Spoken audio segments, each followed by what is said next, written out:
Good morning, everyone. Looking forward to talking to the future leaders of AIS and future presidents possibly, and it is therefore important to society. Why does this organization need leadership? As with all other organizations, the potential, the future of an organization would depend on the leadership that it is provided. And the vision and the direction comes from the leader, and therefore, like any other organization, the AIS needs leaders. The first and foremost task of a leader is to identify what the organizational goals are. He should understand the members and their needs, and it is therefore vital when he grows through the ranks. He comes in and joins and starts doing his first course and then does his pre-papers, struggles through them, goes on to, more important, goes on to take up the mantle of being the one who gives a vision to the organization. So it is important that he goes through the ranks to understand the members, their needs, their difficulties, and tries to address them.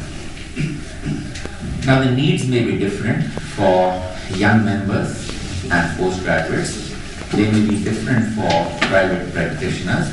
They are likely to be different for private institutions.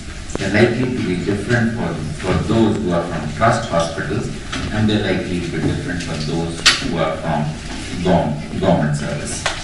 And he has to understand, and the kind of feeling that he was talking about, that you have to be able to step into another person's shoes and understand what his difficulties are. And it is that mindset which is necessary for a leader who grows out of the ranks to have. And at the same time, as a professional, when you take charge of a professional organization, you need to understand the community needs as well related to that profession. And it is vital that you, as a leader, understand what the national problems are. It is equally important for you to address these as it is important for you to address the concerns of your fellow ophthalmologists. So you need to know what is happening with regard to ophthalmology or blindness in the country, and you need to take care of them. You need to be able to address, as a result of your understanding of those processes, how to formulate, how to help formulate, how to be a part of the advocacy process or part of those committees which help formulate national policies and programs. You should be able to talk on behalf of the ophthalmic community and on behalf of the poor population of the country, because Health Ministry would not have time for issues related to eye care unless you advocate, unless you spend your time doing this on all issues concerning eye care, like legislations relating to eye banking. They would do it probably with a much poorer understanding unless you did it. Or regarding tackling blindness or providing primary eye care. Unless you are the one who brings those issues to the notice of those who are in the governance, these issues will remain unaddressed. And probably the financial allocation that your sector of blindness gets would be very poor. It is clear, and it is clear that advocacy is of great importance. And at the same time, it is vital when you're working as two cogs of the wheel. The ophthalmic trade has played a major role in development of ophthalmology in this country, because we could not have had advent of microsurgery in this country without Indian ophthalmic industry coming up with a microscope costing 40,000, or if it had not come up with a trial costing 2,000 instead of the 50,000 that it cost for an MOS trial. And if you still go to some of the countries in Southeast Asian region, you realize that they don't have an indigenous industry and how it impacts the growth of ophthalmology in their country. The cheaper consumables, all these things that have become available in India have played a major role. So it is important to develop and cultivate this relationship. So all these aspects a leader has to understand, and only then will he be able to translate that vision into the responsibility that the society carries out. As Sue said, you have to, Nati, can you concentrate? I can concentrate. Okay. To lead people, you have to walk beside them. So when the best leader's work is done, the people say we did it ourselves. So you have to, in addition to understanding the responsibilities, you have to take people along and carry them along. So what are the goals of AIUS? You have to identify the goals and go along, propagating them, taking them forward. Most important is the education and learning that is vital to the members and for carrying the work forward. You want them to develop professionally. You want them to do community good, and you want at the same time to ensure that members lead a comfortable life, both personally and professionally. So all these are individual goals. Now we know the ophthalmic services in the country, there is a great deal of inequity which needs to be addressed. We have the poorest of services and the finest of services in this country, and you need to take care of inequity. Now, the issues that concern ophthalmologists, that concern All India Ophthalmological Society we should be a participant in developing this kind of service, the primary healthcare service across the country. We need to ensure that ophthalmologists get a reasonably good remuneration for their services, which is good not just for them, but also good for the blindness work in the country. Unless they are remunerated well, they will not be able to carry this work forward. Ophthalmic education needs to be strengthened. Subspecialties in the medical colleges need to be strengthened. This is one issue which I'm sure you all know about, and unless this is done, ophthalmic postgraduate education cannot improve. And a good training is the foundation for developing a good ophthalmic care in the country. The other challenges that the ophthalmic community face involve the financial aspects that the newcomer faces. He has to compete with a corporate environment where the services, he may have to compete with services which are being provided by large corporates. So he needs to develop his own concepts at group practice, but at the same time he has to ensure that he does it while maintaining his own professionalism and integrity. There are legal and medico-legal issues which are concerning ophthalmic community. There is the Consumer Protection Act, there is the civil liability, there is the criminal liabilities that he often faces. All these issues need to be addressed, and the society has to help them in facing all these things. There are other issues, Nursing Home Act, Daycare Establishment Act. These have come up, but there is, in this country, even though the scenario has changed so drastically, one still has to follow Nursing Home Acts rather than Daycare Establishment Acts. So this is something that needs to be addressed, and that is what ophthalmic community or AIUS will have to do. Human Organ Transplant Act. These are all issues where advocacy is important on our behalf. Accreditation of establishments for National Board and Medical Council still requires a minimum bed strength of 25 to 30. Whereas this is not really necessary in today's scenario. Unless we do the advocacy for this issue, who will do it? So we have to raise these issues as the society. And we need to make sure that our scientific programs are good so that the education, continuing medical education continues well. We also need to develop a strong infrastructure if we are to carry out all the responsibilities that we have spoken about.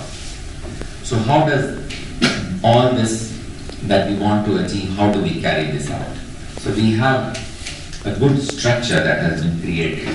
We have a vice president who is elected, who goes on to become a vice president-elect, a president-elect next year, and then becomes the president. So he is in the executive for 2 years before he takes up the responsibility of the president, and therefore understands the issues well enough, and he has time to implement the vision that he may have for the society. And then there is the Honorary General Secretary, who is the pivotal person to carry out the vision of the society as embodied by what President brings on the agenda. And all the other team helps in carrying out this activity. We have the various wings which do their response, which carry out their work. Scientific committee organizes the program so beautifully with the help of chairman and members who are elected directly. Academic and research committee, possibly the most important one and possibly the one with the greatest potential, has a chairman who is elected and members who are elected, and the tasks that they carry include the various publications. Editor journal brings about a bi-monthly journal. Editor proceedings brings out the beautiful proceedings that you see, including all the recording that is now done, which is available. Academic and research committee brings about CME series and the preferred practice patterns. Scientific committee also brings you the abstract book and ready all these publications. Monthly now. Now monthly? Yes. Okay. Great. So that is a credit to Dr. Natarajan. It shifted from a 3-monthly journal to a bi-monthly journal, and now every month, which is a great credit to his organizing abilities. Then we have the various subcommittees who carry out the task. There is an ethics committee to oversee the professionalism by the members and adhering to the guidelines that the ethics committee brings in. There is a community IPL committee which works in close liaison with the ministry at the Directorate of Health Services, which has a Deputy Director General for ophthalmology. It works in close coordination with Vision 2020, which is an umbrella organization for all the voluntary organizations working in the field of blindness. You have the Ophthalmic Education Committee, which carries out the postgraduate teaching programs which are held in the country, which also organizes teaching material for them, which also works on the webcast of lectures. And there is a huge potential for work here, and for Dr. Parthav, who is the new chairman, Academic and Research Committee.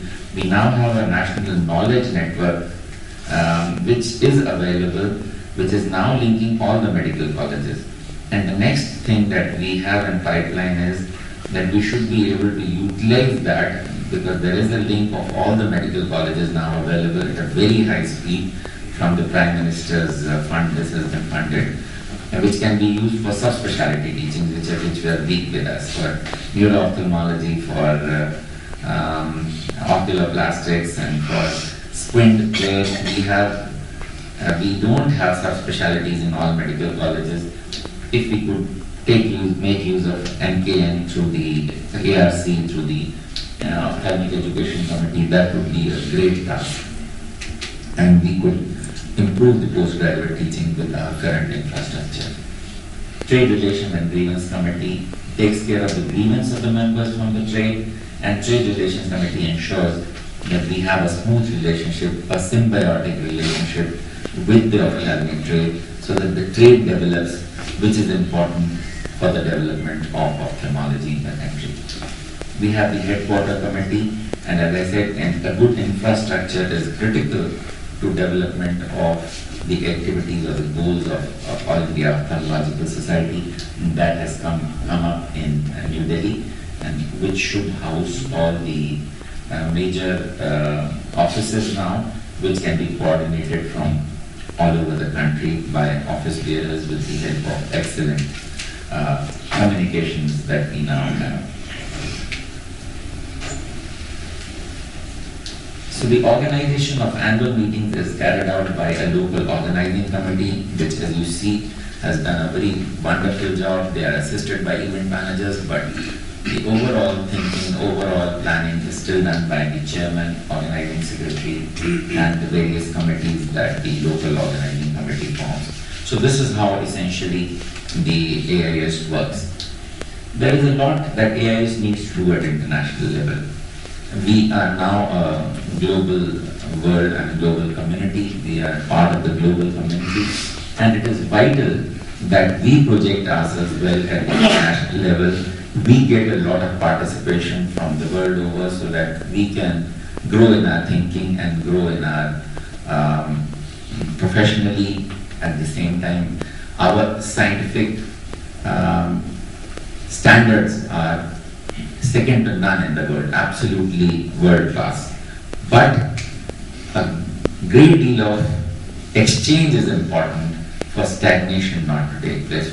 It is important for us to travel outside. It is important for a lot of foreigners to travel to us for a greater stimulation of new thinking. And that is why this is important. So we need to develop relationships with the International Council of Ophthalmology.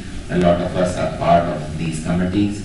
And there is Asia Pacific Academy of Ophthalmology, Afro-Asian Academy of Ophthalmology, American Academy of Ophthalmology, which works at the international level, and the International Agency for Prevention of Blindness. We need to have excellent coordination with all these in order to carry the goals forward. Then AIS needs to work closely with its affiliated bodies. It needs to work with Managing Committee of Ophthalmic or AIOS, which comprises representatives from all its affiliated bodies, including the subspecialty societies and including the state societies. So unless this body functions well, the mass representation in AIS doesn't come. Unless the thinking comes from individual districts, states, the Aam Aadmi Party concept. So unless the grassroots support, grassroots feedback comes, the AIS will not do well. So that is why we now have 2 managing committee meetings. There's a video managing committee meeting also.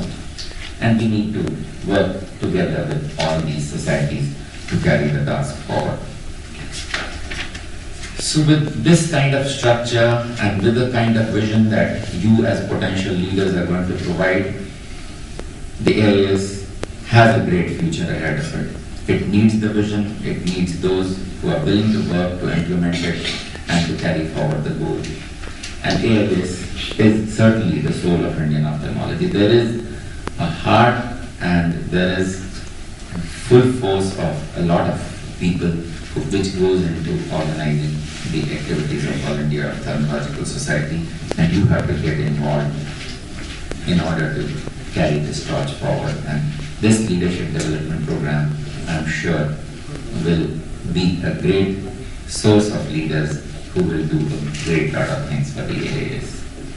So you need to nurture AIS in order to have a great future, give a great future of quality eye care to this great deserving nation comprising of all of the population, those who can afford it and those who cannot.